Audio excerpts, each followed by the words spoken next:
Kalau kalian lihat video ini, itu artinya kalian sedang melihat aku belajar public speaking dari nol. Aku akan berbicara sebuah topik yang random.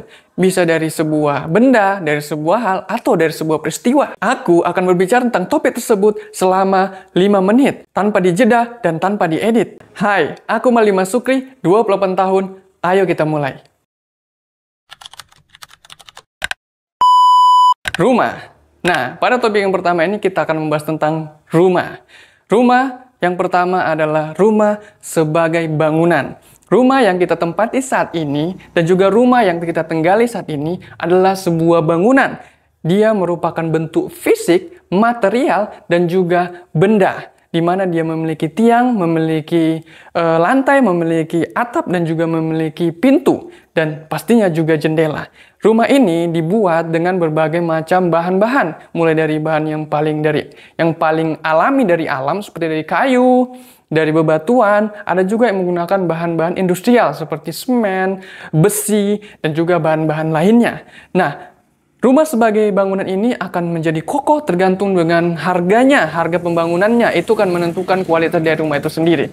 Yang kedua adalah rumah sebagai tempat tinggal. Kita menjadikan rumah sebagai tempat perlindungan kita untuk bertahan hidup dan untuk melakukan perlindungan kepada diri kita agar terhindar daripada alam sekitar. Misalnya apa? Daripada sebuah cuaca ya, contohnya misalnya angin, hujan, badai, dan lain-lain. Kita membangun rumah hanya untuk berlindung dari hal-hal seperti itu, dari petir, hujan, badai, dan juga dari panas pastinya. Dan rumah juga memberikan kita kehangatan ketika kita tidur di malam hari agar tidak kedinginan dan tidak terkena hawa-hawa yang membahayakan tubuh kita.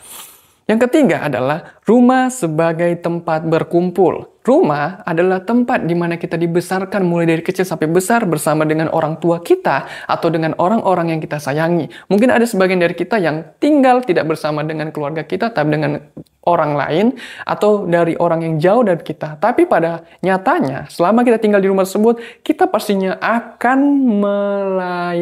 melakukan namanya berkumpul bersama-sama sehingga menimbulkan banyak hal-hal yang terjadi. Jadi rumah adalah tempat berkumpul orang-orang. Jadi bukan sekedar bangunan, bukan sekedar tempat tinggal, tapi di mana berkumpulnya banyak manusia-manusia bertukar pikiran, bercerita, dan saling menjalin sebuah hubungan.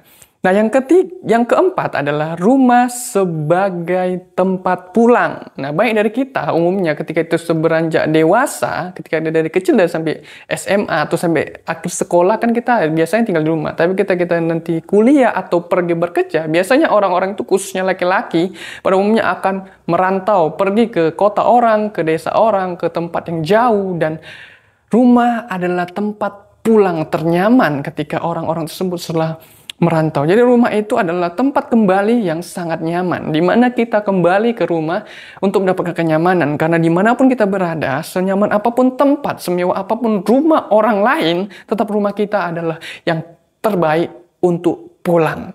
Dan yang terakhir adalah rumah sebagai kenangan, sebagai tempat memorinya berlangsung. Rumah bukan hanya sekedar bangunan, bukan hanya fisik, bukan hanya material, bukan hanya benda, tapi rumah juga memiliki nyawa. Banyak orang yang menganggap rumah sebagai sebuah makhluk ya, di mana rumah itu memiliki kenangan yang bahkan rumah sejelek apapun malas ditinggalkan penghuninya karena rumah itu memiliki kenangan yang sangat berharga bagi dirinya mulai dari dia kecil sampai besar. Jadi rumah itu adalah tempat kenangan yang paling banyak terjadi, di mana kita menghabiskan waktu kita lebih banyak di rumah daripada di luar pastinya, termasuk tidur, tempat ternyaman untuk tidur, tempat ternyaman untuk berdiskusi dan segala macam. Jadi rumah adalah sesuatu yang berharga. Jadi bagaimana menurut Anda, apakah rumah itu berharga atau tidak? Tulis di kolom komentar. Sekian video pertama tentang public speaking. Semoga apa yang kita bahas ini bermanfaat dan bisa menjadi sesuatu yang menarik untuk kalian semua. Terima kasih.